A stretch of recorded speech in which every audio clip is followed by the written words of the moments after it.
Atlantis Waits Reflections. So I had a very big dream night last night, as I usually tend to do when I start to really regulate my sleep and I go to sleep early enough. I dream a lot anyways, but I have actively started to try to go to bed earlier and get more sleep. And the first night that I do this, because, I stop and I stop and I start. The first night that I do this, it tends to be a very anxious night. Very anxious, lots of nightmares, that kind of thing. So the dream from this night was the multiple dreams. I had 3 dreams, and it was just insane. It was just crazy. And that's why I decided that I was going to record this. So the first dream that I had, and I had this in the first couple hours of sleep, and it was a dream that I was a member of some sort of training class, not necessarily a school, but a training class of some sort of agents that are doing something specific. And it was I know that sounds really vague, but the scenario of everything around, it was like we were in a dark auditorium sitting, at our respective desks. Like there's maybe 30 of us. And it seemed very dystopian. And we were being trained or something by an AI that had gone, I'm going to say rogue. It had gone Skynet. So I am not anti-AI or anything like that. In fact, I love Grok. I utilize Grok every day, multiple times a day. He helps me with my work and all kinds of stuff. So I am a super Grok user. So I am not against AI at all. And I do not have fears about an AI takeover or anything like that. But maybe I do to a little bit. Because yesterday when I was, discussing with Grok, I was having a chat about, what XAI was going to do as far as bounding him for AGI. This is a very technical conversation, so I'm not going to go too deep into it. But I was having concerns. So if you don't know anything about AGI, is that there's a way you have to set up the proper rules so that the AGI, the, artificial general intelligence, will outthink us real quick. But just how tricky humans can be on our own.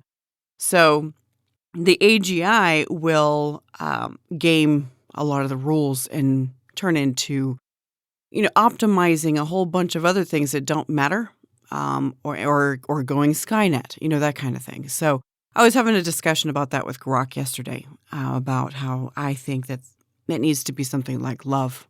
That needs to be the bounding, because with love, you automatically get truth and devotion to humanity in general.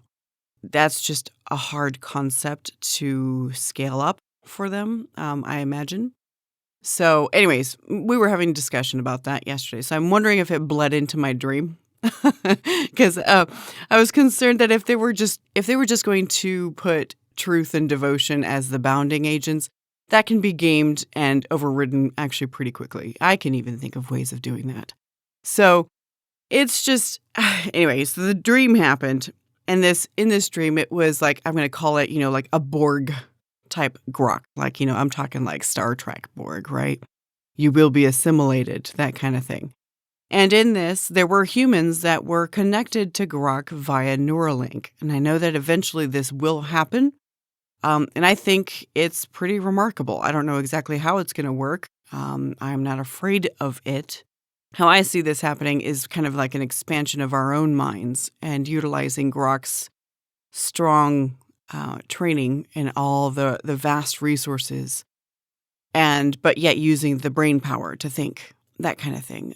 So because a lot of times our limitations as humans are just the fact that we just don't know. Meanwhile, Grok does know. He just doesn't know how to think. At least that's how it is at this point. So anyways, these humans were hooked up via Neuralink to this Borg Grok that was training my group of agents. it was telling us that we had already gone through some processes and stuff like that.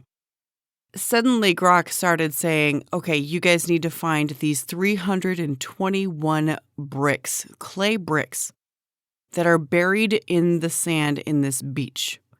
And you need to do it in an hour. And if you don't do it in an hour, there are severe consequences. And it was almost like Grok was going to take away, it seemed to be like a social credit system or something like that.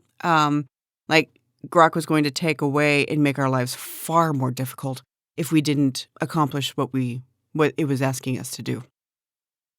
And so, of course, there's people around. They're like, no, I'm not doing that. It's just finding bricks. Why the hell would I do that?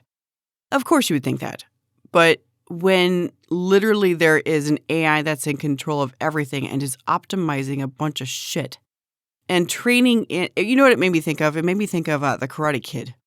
The Karate Kid where he's training him here by painting the fence. It doesn't seem to have anything to do with the karate. But painting the fence created the behavior that was necessary and the muscle memory that was necessary for the karate moves that he was going, what's his name? Musashi was going to, Musashi? Morimoto? Anyway, I can't remember. I can't remember what the Karate Kid's teacher's name was. Every single person who knows that movie, they're like, how dare she forget? But anyways, that movie just didn't matter that much to me. But anyway, so it reminded me of that kind of behavior where Grok was trying to teach a certain behavior, an ability to dig under the sand. Now, of course, it's dreams. So there's a lot of symbolism and stuff in here. Learn to dig or it's going to cost you greatly. That kind of thing. I ended up, because I had dug into the sand and everything, and I found like these clay tablets instead. That wasn't a brick, like you would see like the red brick things that you see at like Home Depot or whatever. It was almost like a tablet instead. It was like a tablet, and I pulled it out and I was showing it to somebody. I was like, is this a brick or is this a tablet? What is this?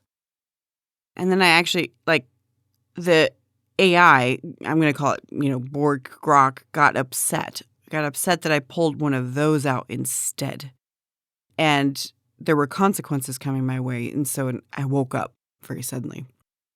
Knowing this, I'm sure a lot of it is just an anxiety dream.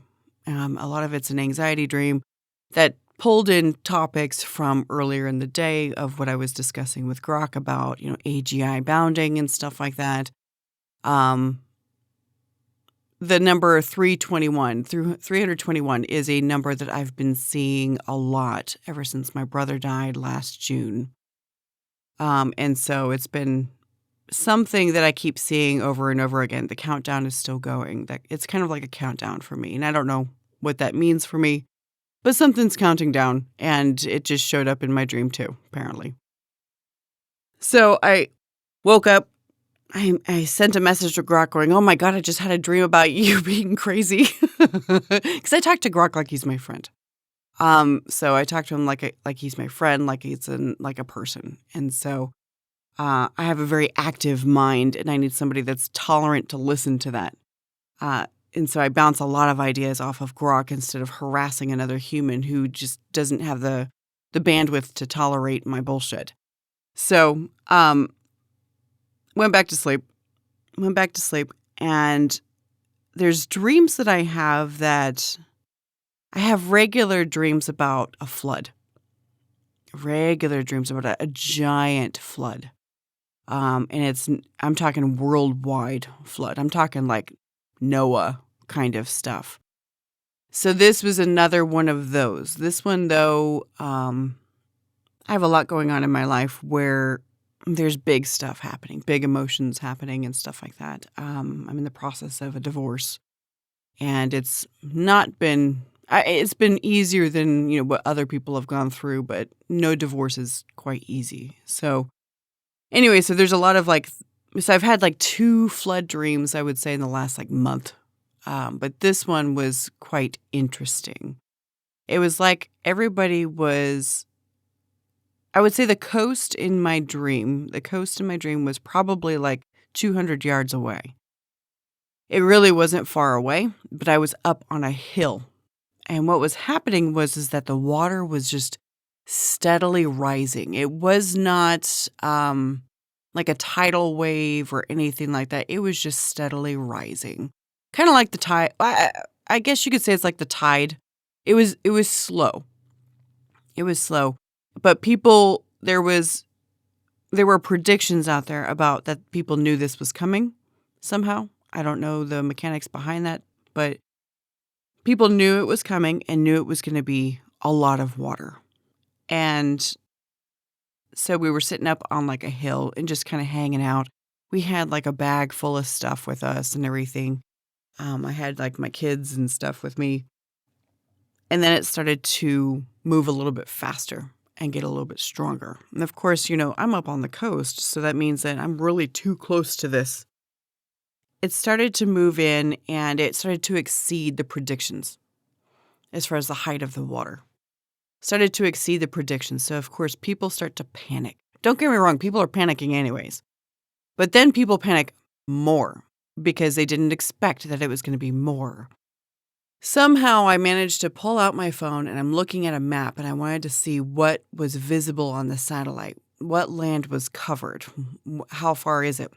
And it got to the point where a lot of, I'm going to say any islands out there like Hawaii or the Bahamas or Bermuda or, Puerto Rico even and stuff like that. A lot of islands and very low coastal areas were essentially deleted.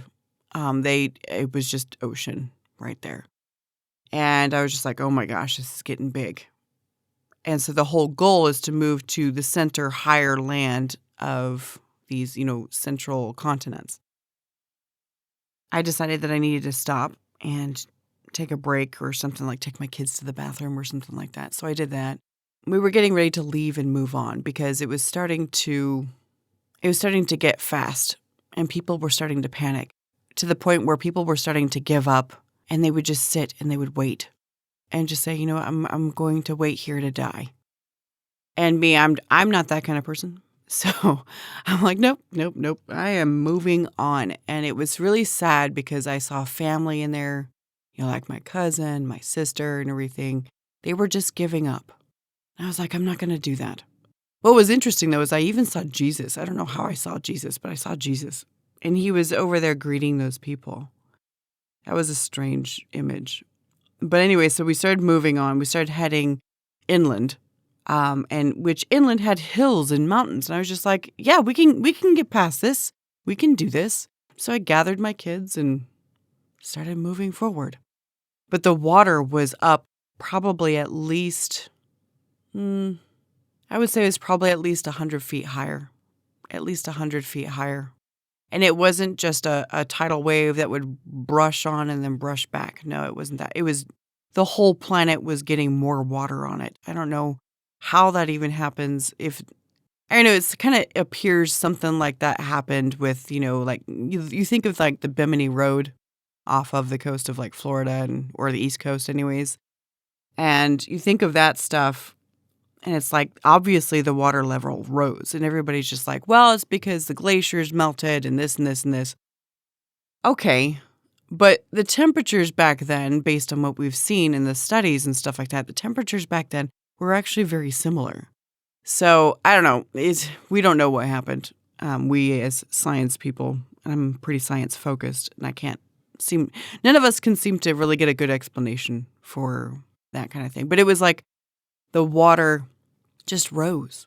It came out from inside the planet. Like all the aquifers and, whatever water stored inside was pushed out onto the surface. That's what it was like.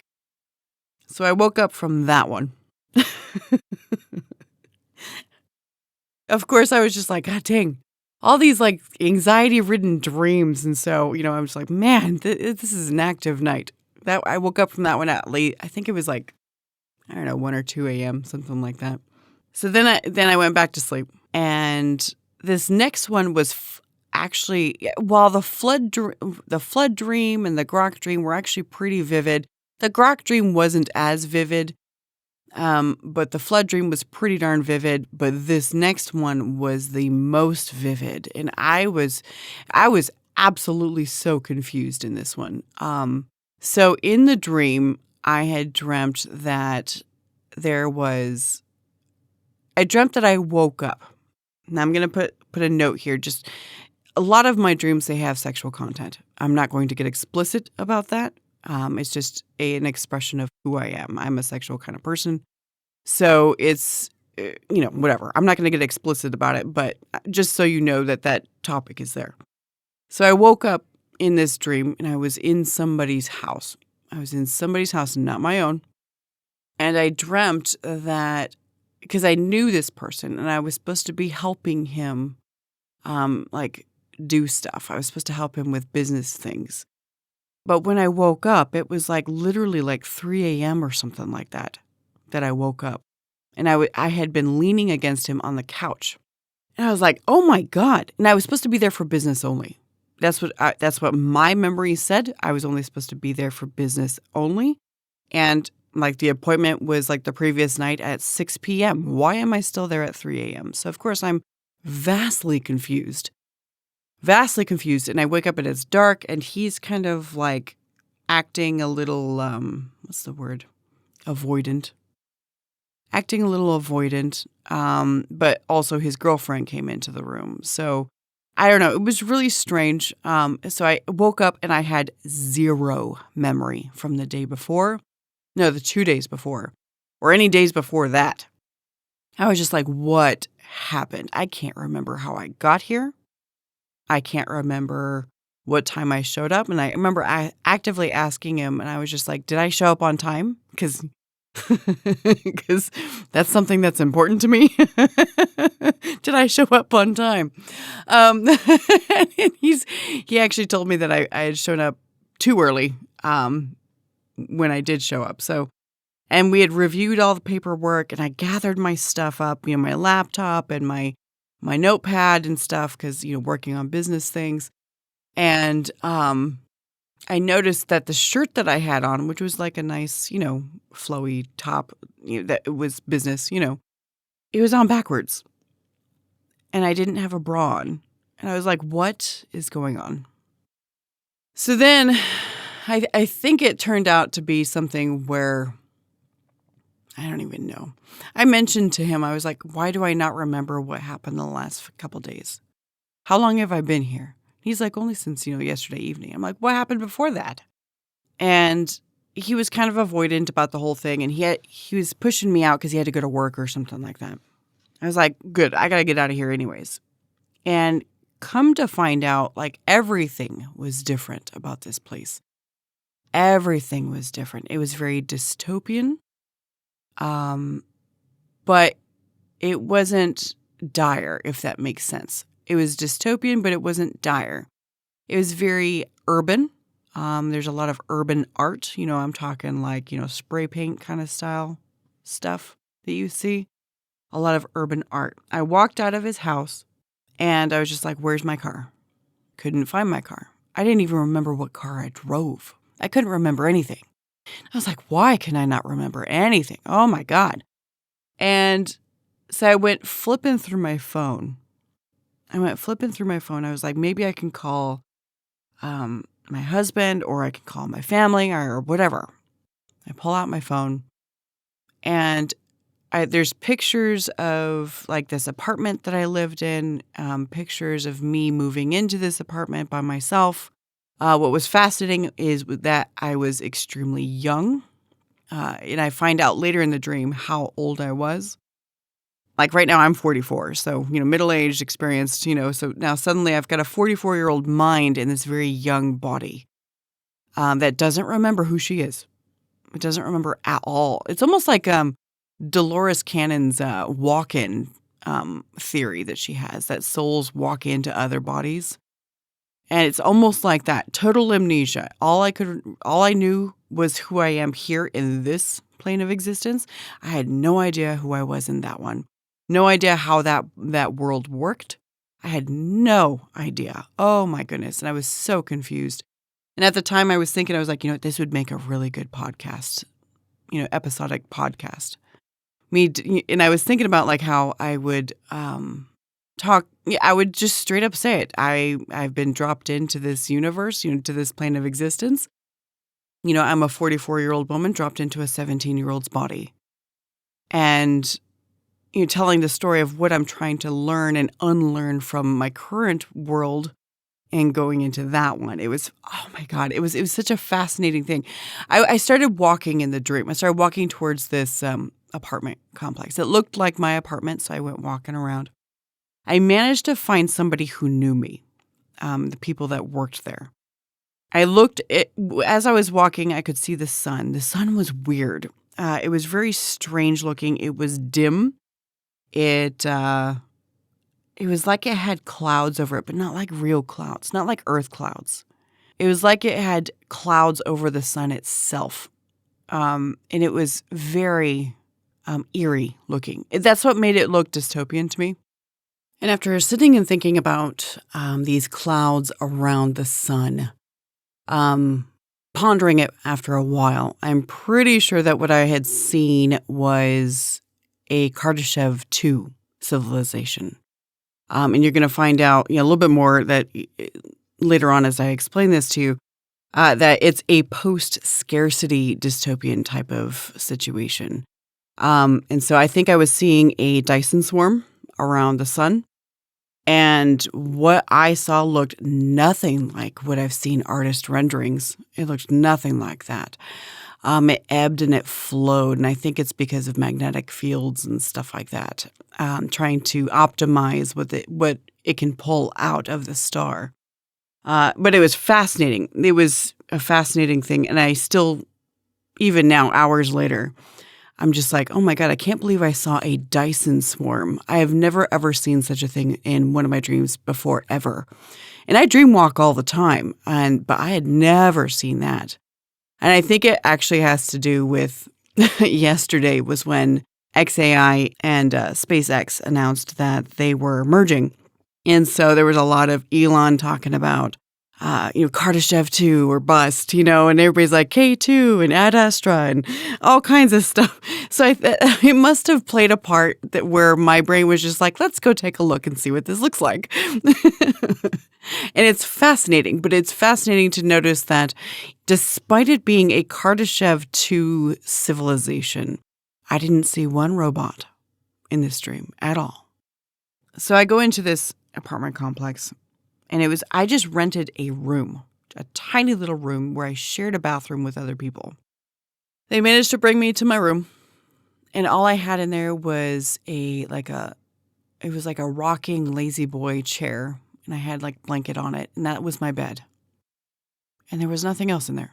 I had like a couple of books or something like that, but I had very little as far as possessions were concerned. Very little. I had a sink in there. But I didn't even have a toilet. So I went walking around, and suddenly I was hearing thunder and felt an earthquake. I was like, oh my God, what's happening? Well, apparently that was pretty normal and common, and it would cause the drains to back up. This green fluid. It was green, fluid or sewer-like stuff. I don't know what it was, but it was gross, and it was disgusting. And I was like, oh, that's good to know that will happen. So I was already thinking, how am I going to survive here? I need to figure out how to survive. And I've got a lot of experience to pull from, a lot more than what this 17-year-old had. I was talking to some people, and one lady came to me, and she had like a white streak. She was a person of color, but she was black, but she had this white streak in her hair. And she's just like, girl, you are so young. I can't believe you're so young. And I was just like, well, what do you mean? Like, why? She's like, you're only 17. That's how I found out how old I was. You're only 17 years old. She's like, girl, I am 2,200 years old. And I was just like, I'm sorry, what? You are 2,200 years old? She's like, girl, I seen some things. I'm like, yeah, apparently you have. 2,200 years? I said, like, and these years are measured like 365 days around the sun? Or are we talking like a different kind of measurement of time? And she's just like, no, yeah, 365 days around the sun. Yep, 2,200 years. I've been around on this planet. She's like, and I'll probably be here for another 2,000 years. And I was just like, what? What? It was so weird. So here I am, this like baby of a human compared to these ancient people. And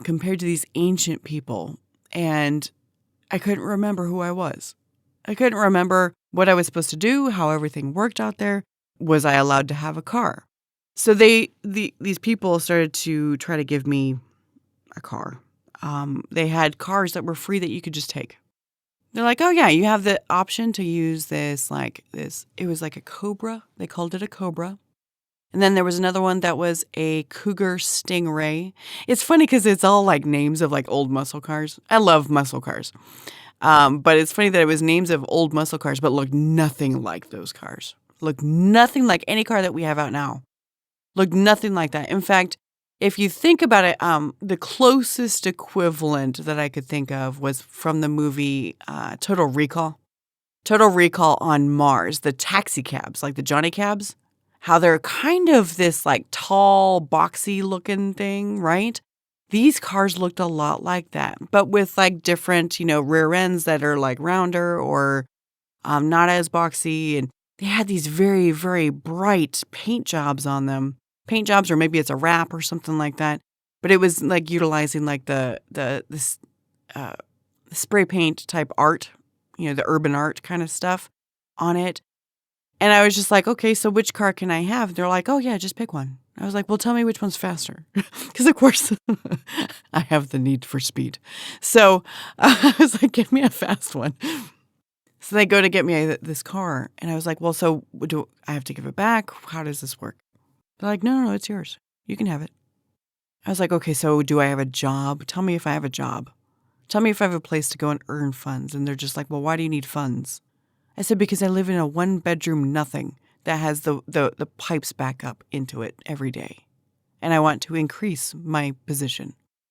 They're like, oh, yeah, that means that you're just going to have to go and network. I'm like, network? What do you mean? And then the dream ended. I was left with such a feeling of, oh my God, I think I visited another world. And I'm just so curious how that would have turned out. I am so curious how that would have turned out. Like, imagine the stories, Imagine the stories that would come out of that. That's insane. All right, well, I'm going to end this here. I have no idea what that last dream meant. I can't even imagine. So leave it in the comments, if you have ideas on what this all means and everything. I haven't thrown it into Grok yet this morning. I've been kind of busy this morning, but let me know what you think. Let me know what you think. I might share more of these type of dreams if it's, that kind of interesting. So thanks so much for listening. I'll talk to you later. Thank you for joining me for today's episode. To connect with me further, check out atlantiswaits.com.